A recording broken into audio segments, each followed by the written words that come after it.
Nola aukeratu teleskopio bat non jarri? Ez pentsa, ez da kontu erraza. Izan ere, teleskopio motaren arabera izango da kokalekua. Baina oro har esan liteke teleskopioak zerutik ahalik eta gertuen jartzen direla.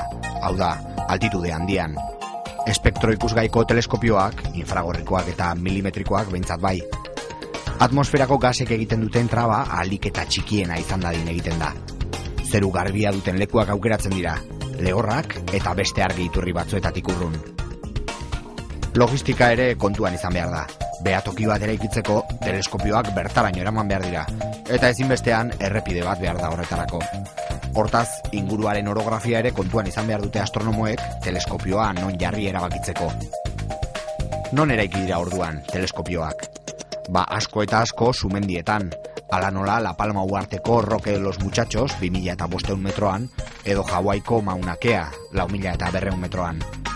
Txileko Atakama basamortuan behatoki bat baino gehiago dago.